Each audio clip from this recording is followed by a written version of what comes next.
Hey, what's up? I'm so sorry. I don't know what happened. I lost you for a second there. So here we go. We're going to try this again. Take two, right? So peek out here in Singapore, and I'm excited because I get a repeat guest on here one more time. It's Corey. Corey and I actually went to university together. We went to Bridgewater College in Virginia, and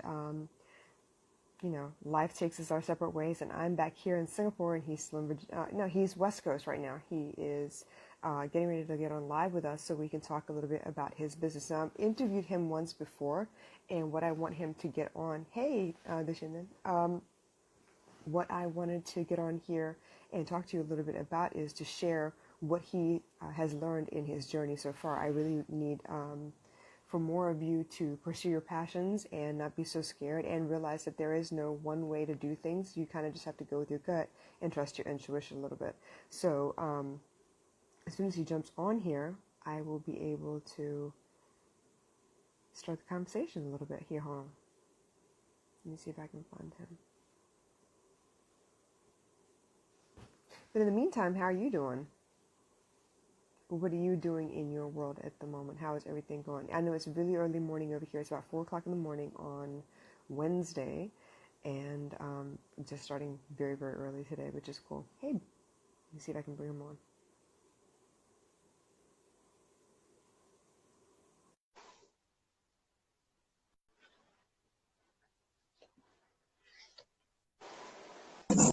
What's happening? What's up, Corey?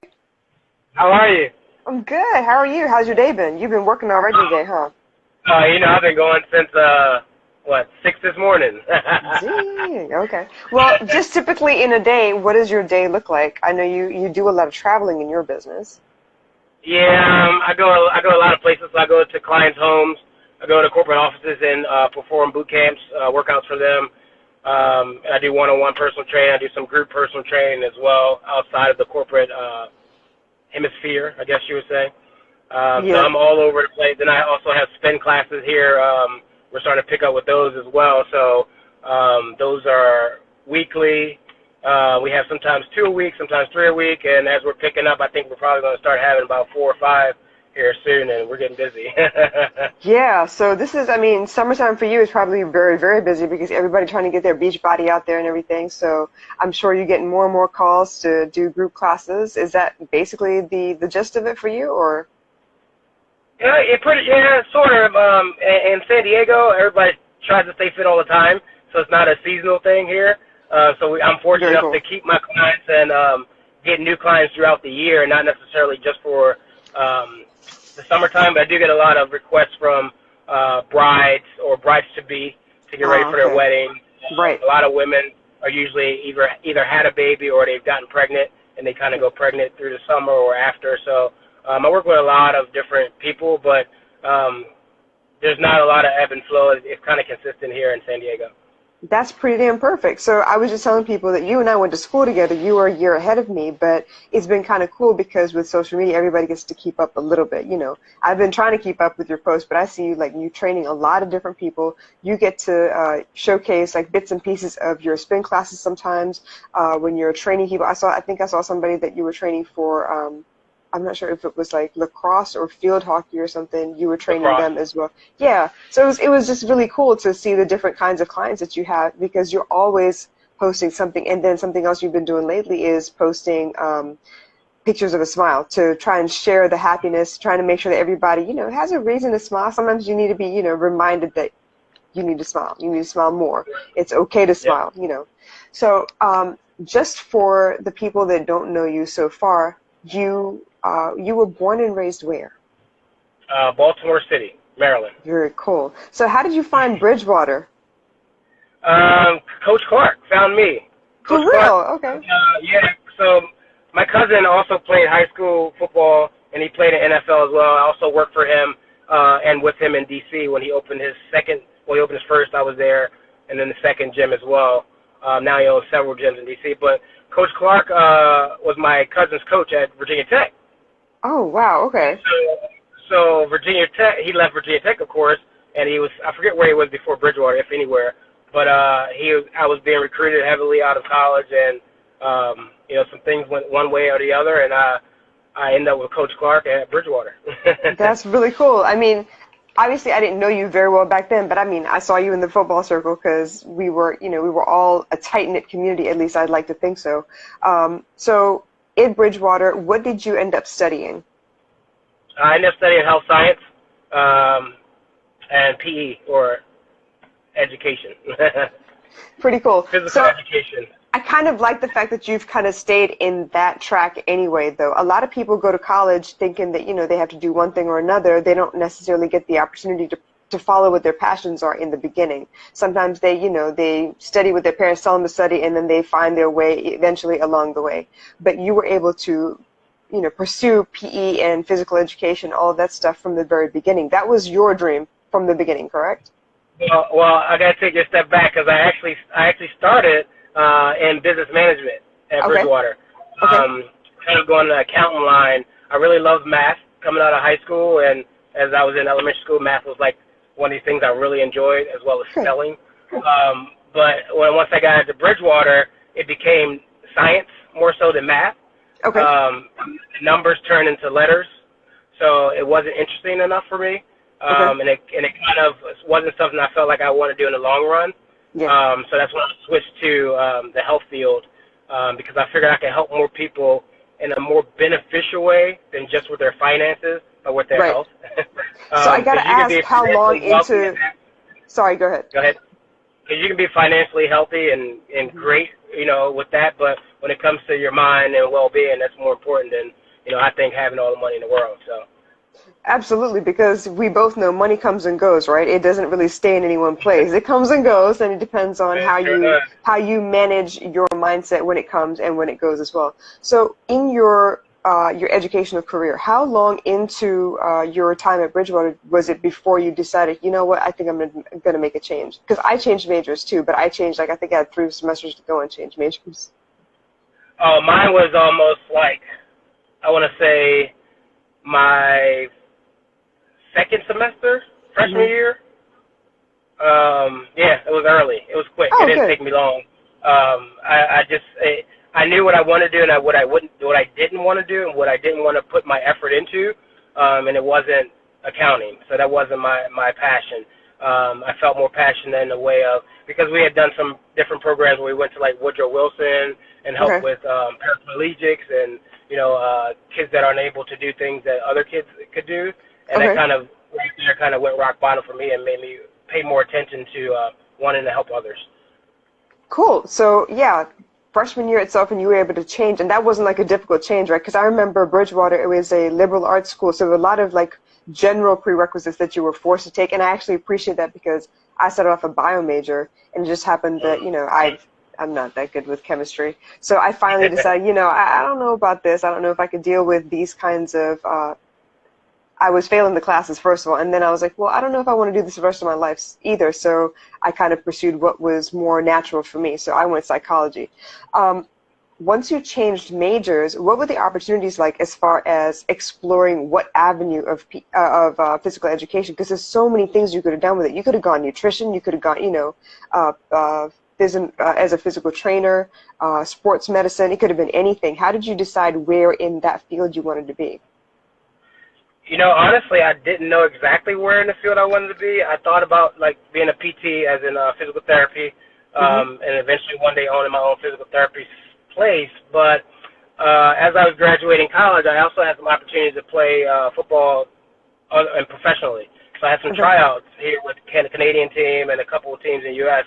And like I said, my cousin owned this gym. He played in the pros. His business partner played in the pros. His other business partner trained all the athletes that you could think of, from the Redskins to the Giants to Green Bay Packers. They all came down to work out with this guy. So it was a situation where he said, look, you come live with me for free. You can work and make money, and you can stay in shape and get ready for these trials you have. So I had all the support I needed in that fact. And then I got my first client, and I helped her achieve a lot of goals that her doctor wanted her to achieve, but I helped her grow a little bit outside of herself, beyond what she thought she could do. And that right there kind of was a huge impact to me, and made me understand that I could take this further if I wanted to. So with that first client, because you had the opportunity to train for your own trials, you had the opportunity to like kind of rub shoulders with a lot of people who were training and trainers, and then you had your own clients. So what part of um,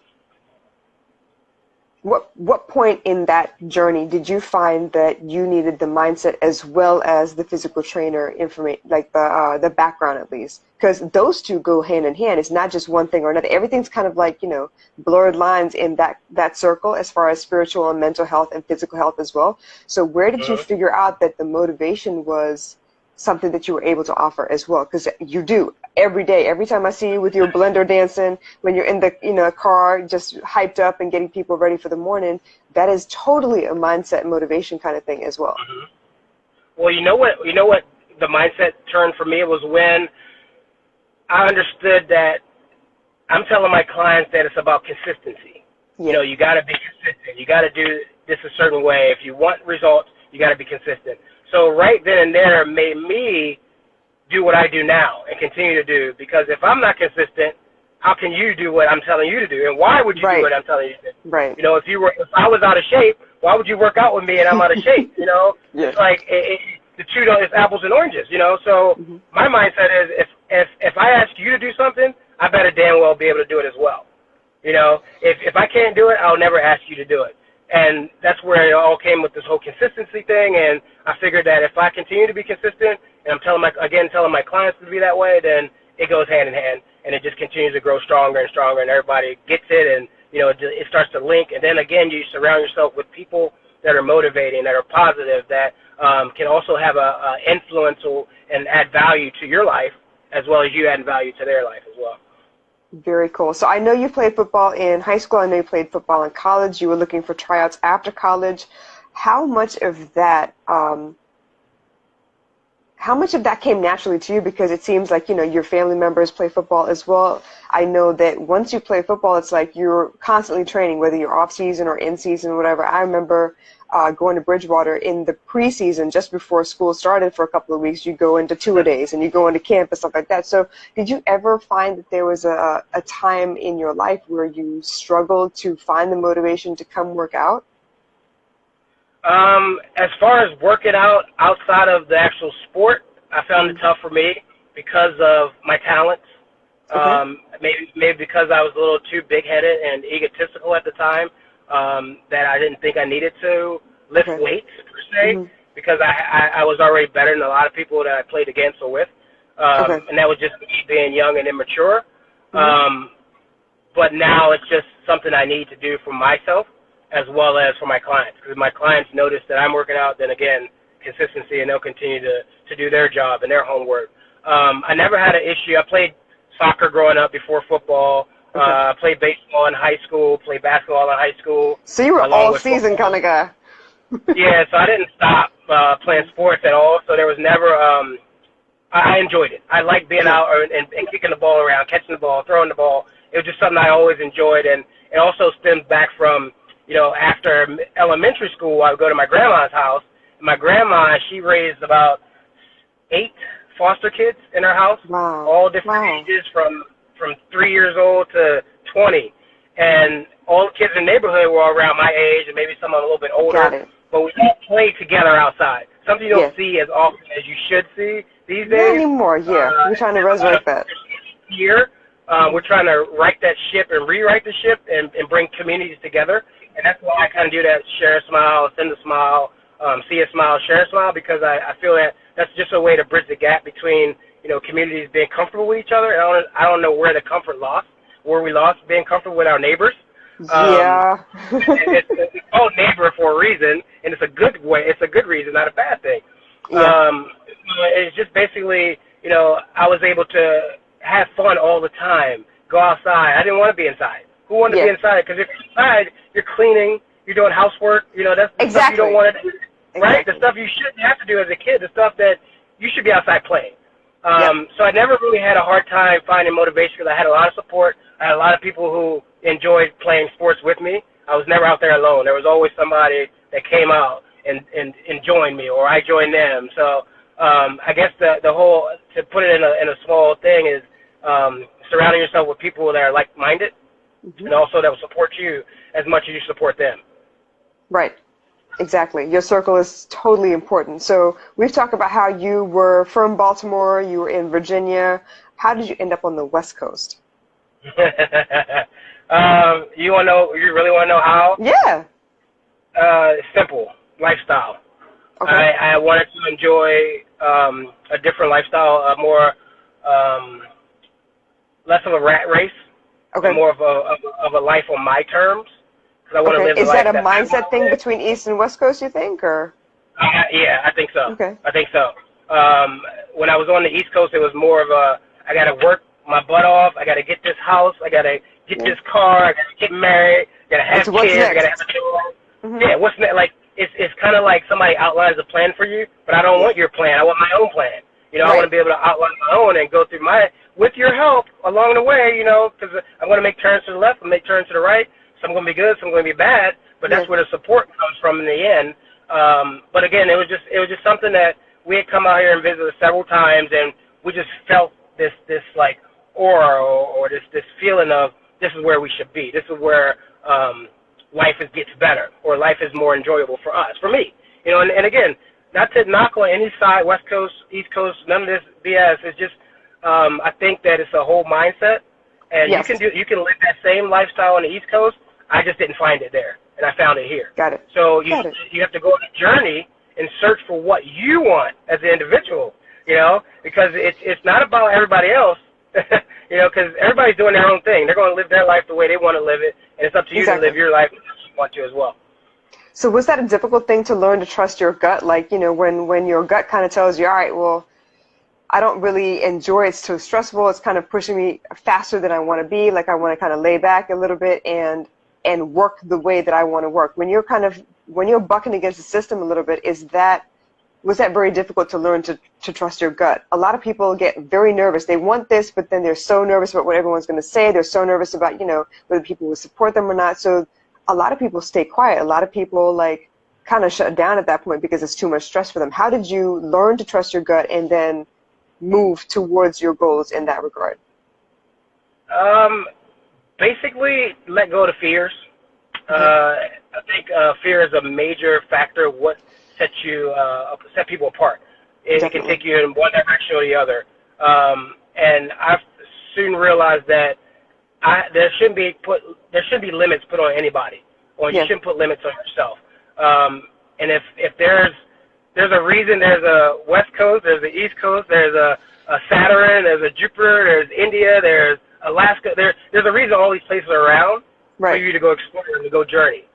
You know, so why not take those steps to go see that, go see what's outside of what you already know. It's all about getting uncomfortable. You know, and people don't like to be uncomfortable. You know, and uncomfortable doesn't mean you have to go jump off of a bridge because it doesn't have to be extreme. It's not extreme. Yes, it's more of what's in your wheelhouse. And I don't want to say stay in your lane because you can go in any lane you want to go in, but just knowing knowing what you can do and what you can't do. And again, it comes back to what all I fall back on is support. I know that if all else fails, which you're supposed to fail forward, right? Mm-hmm. I could always go back home. I always have my mom and dad. I always have my aunts, my cousins, my sisters. I got my wife, my wife's sister, my brother-in-law, aunt. So I always have a tight family. And you have to, and most people do. I generally like to believe you just have to tap into that, as opposed to think that you're alone because one of your family members didn't approve of you to doing this or didn't follow you on this or it's not their job to do it. All you got to do is support one another. It's not hard to do. Exactly. So I know as a fitness, in the fitness arena, that you have these moments with your clients where they finally push past whatever story they're telling themselves about what they can and can't do. When you see those transformations, when it's like that, okay, well, I didn't think I could ever do burpees, or I didn't think I could ever do pull-ups and stuff. When you see them be able to push past that, how does that make you feel? Oh, goosebumps. It's amazing. You know, I got into this because I wanted people to get uncomfortable and explore other boundaries and do what they thought they could not do. Because, again, it all starts in your mind. And the thing is to retrain the mind to opening up to ideas as opposed to shutting down ideas. Right. But honestly, it gives me goosebumps, chills. I'm elated. It puts the big, you always smile, of course. It just makes me happy to see people achieve the goals that they've set out for themselves. And I'm the biggest cheerleader, and I cheer them on the whole way. And anybody, for that matter, if you're pushing for something, you need a cheerleader, man, I'll cheer you on because I want you to do well. I want everybody to succeed. There's no reason for us not to want others to succeed, And it's just something that's in my body and it's in my blood. It's what I do. And that's part of why I do what I do as well, because I feel like people could accomplish anything if they feel that they are truly supported. Like I know you're going through your own problems. You see it every day, physical, how people feel physically about themselves is one of those really, really big mindset things. How you see yourself versus how the rest of the world sees you is a big mindset thing. It's usually a little distorted because you've told yourself that this is a problem area and that is a problem area. But a lot of times for you to have someone that's saying, okay, I see you as you are, and I know what your goals are, and I know how to get you to those goals. You just got to trust me because I do have your best interest at heart. That's a difficult thing. A lot of people, like you say, we used to depend on our neighbors. It used to be it takes a village to raise a child and all that stuff. But we've kind of like, we've kind of gone into silo mode a little bit. But with people like you doing the work, being in the community, making, physical connections, as in like face-to-face connections instead of everything being online. Yeah, of course you could do, an app here and an app there. Of course you could get together with a bunch of your girlfriends and try and work out. But sometimes you need someone who has been through more than you have to be able to help you, give you a hand and kind of pull you along a little bit, encourage you a little bit. Because I know for a fact, some of us, we get together with our girlfriends and work out, and if one girlfriend says, I'm not feeling it today, the rest of us will be like, all right, cool, we'll take a break. And yeah, that's not what you want either, though, because that'll become an excuse real fast.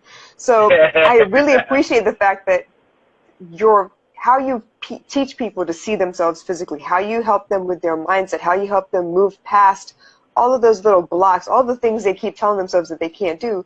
That's amazing to me. And the fact that you're always this bright, sunny personality. Every time I see you, man, you got a smile on your face. Every time I see you, you're dancing, you're wilding out a little bit because you are comfortable with who you are. And the fact that you're teaching other people to be comfortable with who they are in your own little way, I think that's super important. Now, back to business a little bit. You moved out to the West Coast. Obviously, you're doing something different than anyone else has really done. You bring the workout to people. And it's not necessarily I move to this particular place and we work out outside. You bring equipment. You make it easy for people not to have excuses because you bring everything that they will need to do. How did you figure out that was where you wanted to go? That's an intuition thing again, but I'm curious. How did you figure that out? I've always, even in DC, I've always gone to some clients, their homes, and what I do, I don't want people to feel like they're missing out. Because they couldn't show up or because they couldn't make it to the location. So I feel it's important to be able to bring and give what I can to you just to cut out, A, the excuses, B, to get you a great workout, and C, to get you through your day. Every time I leave a workout, like I just left one just now, everybody had a great workout. Earlier. They're smiling. They're ready to go and tackle their day, and I just think working out is a big proponent of you being able to get through your day and finish your day strong, and help with your mind, help you think about what you're working on that day or the next day or going forward. But again, it just made sense for me to bring stuff to people just because of the way that the world is going with all this. We want things here with the Grubhubs and the Ubers and everything comes to you. So why not bring fitness to them and give them what they want? No more excuses, actually. I mean, once you bring everything to them, you can't say, well, I can't afford a gym membership. I can't find a spin class. I can't, I don't have the equipment. You bring everything. So there's no more excuses. You just got to show up. You got to show up and want to do the work. Exactly. So real quick, gosh, I had an idea in my head and I completely forgot it. What was I going to say, man? It'll come See, back. I like talking to you so much that it's easy, kind of you go in the flow and everything, but I keep forgetting we're actually teaching people. So for those of you who don't know, I have this opportunity to teach people, and the project is in collaboration with the University of Cape Town in South Africa. So what I'm trying to get people to do is understand that your path will lead you your own way. You got to trust your gut, but you can't let anything kind of stop you or stall you along the way. You have shown me that, you know, while you've always been a fitness person, you've always been that guy that was outside playing with the neighborhood, you know, pushing yourself in high school with all the different sports that you've played, and then trusting your gut moving to a completely different area. I don't want anyone to look at your story and be like, yeah, well, he had these opportunities and I didn't. What you're showing me is you've been resourceful. I know this is what I'm thinking about. So fitness itself comes naturally. You love it, you push it, you teach people, it's awesome, right? So the actual passion is in the work you do, as in working out and teaching people how to work out. That's not all that business is. You got that back end stuff. You got the business licenses. You got to, you know, trust people to partner up with, all that other like nitty gritty stuff. A lot of people will think, well, I don't know how to do that stuff. Why should I start a business? You figured it out though, because you've been doing this for how long? Well, I've been in the fitness industry for 20 years. I've been in San Diego for almost 10. Isn't that insane that you can say that? It's been 20 years. I know. I was like, my 20-year college reunion's coming up, I think. Yeah. But you know what? There's always going to be hurdles. There's always going to be speed bumps. And there's always a learning curve in business. You know, if you're willing to take that head on, you have no problems. You'll have support. I don't know everything. Half the stuff I do, I get help from other people that are professionals in what they do. My website, my sister did my website. You know, my brother-in-law Oz is very techie, so he helps with my website as well. He helps with other web things. I'm not big on web stuff. I'm more of an in-your-face personal person. I don't like to talk on the phone. So phone stuff, you know, I have Thank you for talking on the phone with me. Yeah, no, I know, but we can see each other. It's different, as opposed to me on the phone and like can't see your face and your reactions and how you feel about what I'm saying makes a big difference. So you know, there are always people out there. Again, you don't know everything, and there are professionals out there that know the stuff that you don't know. So ask for help. Here's the biggest thing, guys, and it took me a while to get here as well. Even in the business that I'm in and started my own business, it took me a long time to ask for help. And it still takes me some time to ask certain people for help because you don't want to feel like, you know, everybody's busy and they have stuff going on, but all you do is ask. It's a yes or no. And then if it's a no, you move on and you find somebody else that can help. You know, it's not rocket science. There's nothing to be afraid of. You know, again, when you fail forward. And that means you're continuing to move forward. You know, pick yourself up. You're able enough to do it. You're able enough to start. Why aren't you able enough to finish? Exactly, and I love that you said that. Don't be afraid to ask for help because eventually you'll find the right person that will be a good fit for you. And yeah, you're gonna fail a couple of ways. You may try with friends first, and maybe you lose a couple of people along the way. But that's also meant to be. That's also part of growing up. It's part of getting to the point of what you're trying to accomplish here. If you had a chance to do what you're doing now, but back when you had the network of college, I don't think people understand leveraging the amount of people you have around you in college where everyone's kind of starting off on the same footing. Would you have tried back then? If you knew what you wanted back then, would you have tried back then because of the network? Or is that something that, eventually you would have branched out anyway? I would have branched out anyway. Okay. College wasn't for work. College was to learn and to develop friendships. And I don't mean not to work as in business. I mean as in a business. College was more communal and to enjoy people and to enjoy, of course, schoolwork and sports as well. And, of course, we ran a couple of T-shirt things we sold in college. And that was just the tip of the iceberg, I guess, kind of got us started in thinking about business and what we could do. I think ultimately college is a great place to network. I don't see why you shouldn't network with your college friends while you're in college, even after college. There's always somebody out there doing something that you need help with, and it's probably your college roommate. Who would have thought? I haven't talked to you in I don't know, I think it was 10, 15 years maybe since we spoke, and then suddenly I saw you, I was like, oh, that's Corey, I know him. So, it was kind of cool. Yeah, and social media helps. Yes, you help absolutely. You stay connected a ton. So, again, network with your college people, network with your work people, even Yes. if you go to work every day and you don't like your job, which some of us don't, which we get, it's understandable because it's not Yeah. what you want to be doing in life. Yep. Network with those people. There are the guy next to you don't like his job either, probably. Exactly. You might have something in common that you could probably build a multi-million business together. So don't be afraid to talk to other people and to, again, network and form relationships, and build a bond with other people. It's okay to do that. So I think this has been a major theme in your story, and then like the other person I did an interview with earlier, building a community, speaking to people, doing things in person. Like, yeah, okay, you got social media, we reach all four corners of the globe or whatever, but if you can actually get in front of somebody and actually vibe with them on whatever level, you get to talk to each other and stuff. Building a community means to put yourself out there a little bit. You open up a little bit, and maybe someone else has permission to open up because you showed them the way. And that's where you get all of your referrals, your clients from as well, because, yeah, okay, they can share stuff on social media, but when you go out and you do those classes and somebody gets a result, they can say, yo, man, I worked with Corey and he was freaking amazing. You need to either, get your company involved with him so you can do corporate, training or whatever, or if it's like a new mom that was able to lose the baby weight and she feels good about herself again, you kind of help her be postpartum because she feels good, she feels important, all that stuff. They refer people. So building a community, networking in college, networking in work, that's totally like a major theme that people need to pay attention to.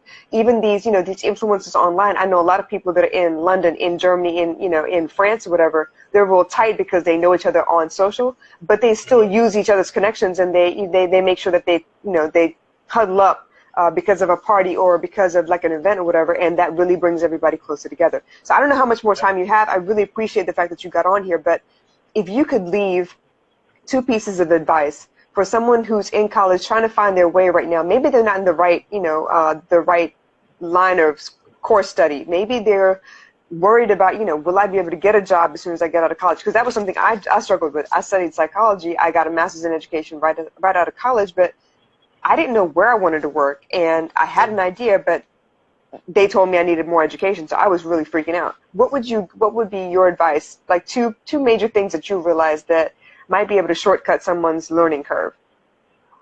2 things I could leave you with. Work on what you enjoy. Yes. Do not work hard on stuff you do not enjoy working on. And number 2 would be just get out there, open up. Let your guard down, be fearful, Yes. be fearless, and enjoy every opportunity that comes along your way. Don't be afraid to say yes. Don't be afraid to say no. That's good. I'm glad you said that. Don't be afraid to say no as well. A lot of people are like, yeah, I could do it, I could try, whatever, but a lot of people are not comfortable saying no, feeling that, people will take offense to whatever they're saying no to. So I'm really glad you said that.